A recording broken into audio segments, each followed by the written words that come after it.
आइए देखते हैं। जंगल का राजा एक सफेद शेर था जो बहुत ही होशियार और शांत स्वभाव का था। सफेद शेर के राज्य में सारे जानवर बहुत ही खुश थे। जंगल में ना तो पानी की कमी थी और ना ही भोजन की। उस जंगल के पास में ही एक बड़ा सा झरना था जहाँ का पानी बहते हुए जंगल के तालाब में आता था। एक दिन जंगल में बहुत जोरों की बारिश शुरू हो जाती है जिसकी वजह से झरने से बह रहे पानी का बहाव कुछ ज्यादा ही था। उस पानी के बहाव में एक बड़ा सा मगरमच्छ बहते हुए तालाब में आता है। मगरमच्छ बहुत ही निर्दयी और जालिम था। तालाब में आए एक भी दिन नहीं बीता उसने तालाब की सारी मछलियां खा ली। जब उसने तालाब की सारी मछलियां खा ली तो उसकी नजर वहां पानी पीने आ रहे जानवरों पर पड़ती है और वो अपने मन में सोचता है। अरे वाह, कितने सारे जानवर है। इन्हें देखकर तो मेरे मुंह में पानी आ रहा है। मुझे यहाँ भोजन की कोई कमी नहीं है। मैं आराम से यहाँ पानी पीने आ रहे जानवरों का शिकार कर सकता हूँ। यूं मगरमच्छ वहां पानी पीने आ रहे जानवरों का शिकार करने लगा।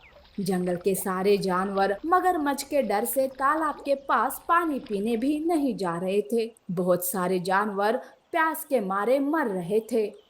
कुछ जानवर तो जंगल छोड़कर जाने की सोचने लगे। जब ये बात सफेद शेर को पता चली तो वो गुस्से से दहाड़ मारते हुए तालाब के पास जाता है और मगरमच्छ से कहता है। अरे ओ मगरमच्छ, और कितने जानवरों की जान लेगा? तेरी वजह से मेरी मासूम प्रजा प्यास के मारे मरी जा रही है, और कई सारे जानवर ये जंगल छोड़कर जाने की बात कर रहे हैं। तेरे लिए यही अच्छा होगा कि तू जहां से आया है वही वापस चला जा, नहीं तो तेरी खैर नहीं, समझा? ये सुनकर मगरमच्छ जोर जोर से हंसने लगता है और कहता है। अरे ओ शेर, तू तो बड़ा ही अद्भुत है। तेरी हिम्मत कैसे हुई कि तू मुझे ये तालाब छोड़कर जाने के लिए कह रहा है? देख, तालाब अब मेरा है। मैं यहाँ किसी का भी शिकार कर सकता हूँ। मुझे कोई नहीं रोक सकता, कोई भी नहीं, समझा? चला जा यहाँ से, नहीं तो मैं तेरा भी शिकार कर दूंगा। यूं मगरमच्छ सफेद शेर से बहुत ही कठोरता से बात करता है। सफेद शेर उदास होकर वहां से चला जाता है। सफेद शेर सारे जानवरों की एक सभा बुलाता है और कहता है। देखो दोस्तों, हम इस मगरमच्छ से डरकर यूं हाथ पर हाथ धरे बैठे तो नहीं रह सकते। हमें उसे मारने के लिए बल से नहीं बल्कि बुद्धि से काम लेना होगा। इसके लिए मेरे पास एक उपाय है। महाराज, हमें पता है कि आप हमें यूं मरने नहीं देंगे। क्या उपाय है बताइए, हम सब आपके साथ है। देखो बंदर, जो मैं तुमसे कहता हूँ वो जाकर मगरमच्छ से कह देना। ठीक है महाराज। सफेद शेर बंदर से कुछ कहता है जिसे सुनकर बंदर तुरंत मगरमच्छ के पास जाता है और कहता है। प्रणाम मगरमच्छ जी। अरे क्या बात है बंदर, आज तुम मुझे प्रणाम करने आ गए। हमारे जंगल के राजा सफेद शेर ने तुम्हारे लिए एक खबर भेजी है। अच्छा, क्या खबर है, जल्दी बताओ। अब तुम्हें पानी पीने आए जानवरों का शिकार करने की कोई जरूरत नहीं है। राजा शेर ही तुम्हारे पास तुम्हारे लिए भोजन भेजेंगे। अच्छा, कहीं ये तुम लोगों की कोई चाल तो नहीं? नहीं नहीं, हमारे महाराज हमें यूं मरता हुआ नहीं देख सकते, इसलिए उन्होंने ये संदेश भेजा है। लगता है तुम्हारे महाराज का ठीक दिमाग ठिकाने पर आ गया है। अगर मुझे बैठे बिठाए भोजन मिल रहा है तो मैं क्यों अपनी एनर्जी वेस्ट करूं? सुनो, भोजन मिलने अगर देरी हुई तो मैं तुम लोगों को छोड़ूंगा नहीं। नहीं नहीं, बिल्कुल भी देरी नहीं होगी। मैं अभी जाकर राजा जी को ये बात बताता हूँ। अगले दिन सफेद शेर के कहने पर सारे जानवर मिलकर ढेर सारा मांस मगरमच्छ के लिए ले जाते हैं। सफेद शेर मगरमच्छ से कहता है। दोस्त, ये लो तुम्हारा भोजन। आने में देरी तो नहीं हुई ना? इसे खा लो और आराम करो। इतना सारा मांस देखकर मगरमच्छ के मुंह में पानी आ जाता है और वो पानी से बाहर आ जाता है।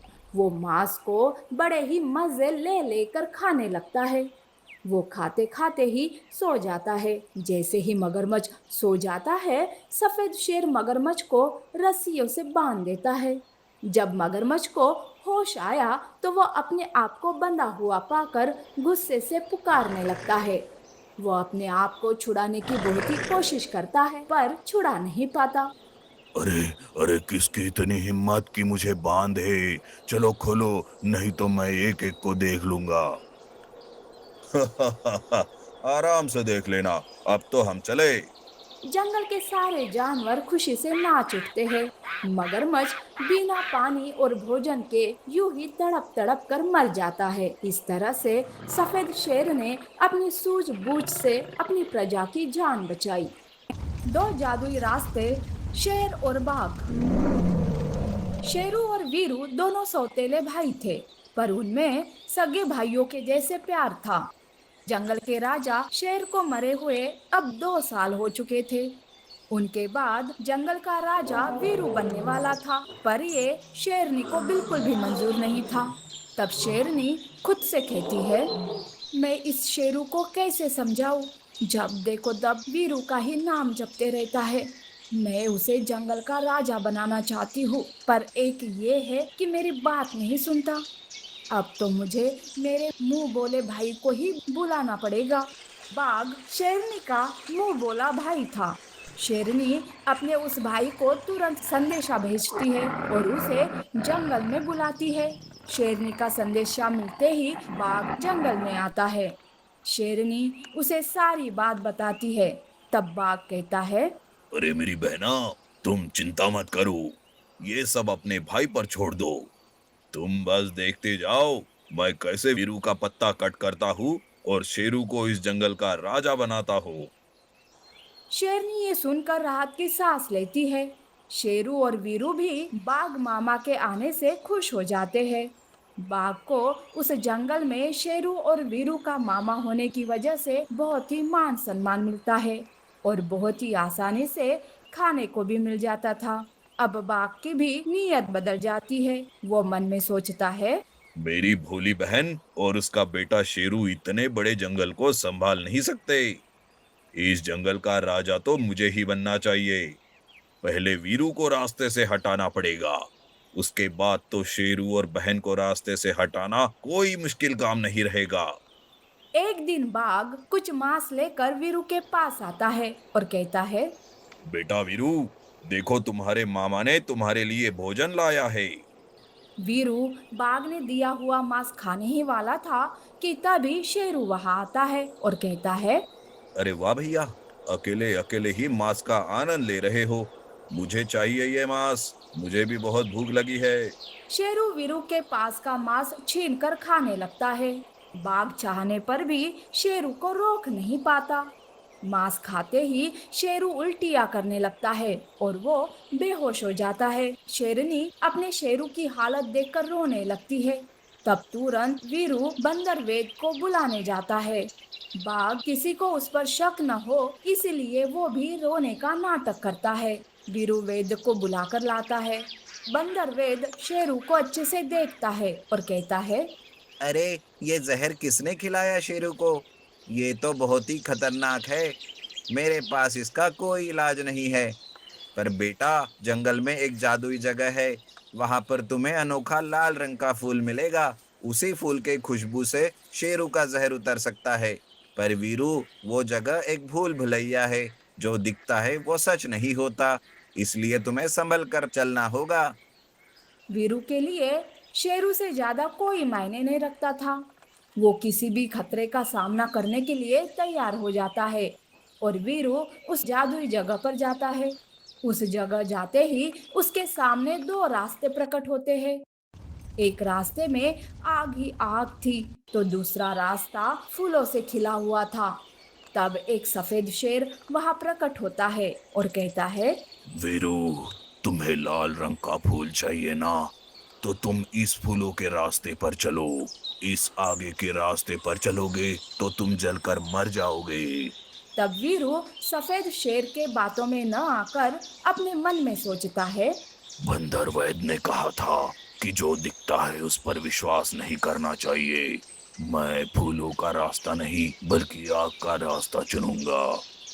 ऐसा सोचकर वीरू आग के रास्ते को चुनता है और उस रास्ते पर चलने लगता है। वीरू का ये साहस देखकर सफेद शेर उस आग को फूलों में बदल देता है और उसे लाल रंग का फूल देते हुए कहता है। ये लो बेटा, और जाकर अपने भाई की जान बचाओ। बेटा, एक राज की बात बताता हूँ, सुनो। तुम्हारे पिताजी को तुम्हारे इसी मामा बाघ ने मारा था, वो भी तुम्हारी माँ के कहने पर। और आज शेरू की हालत तुम्हारे इसी मामा बाघ की वजह से हुई है।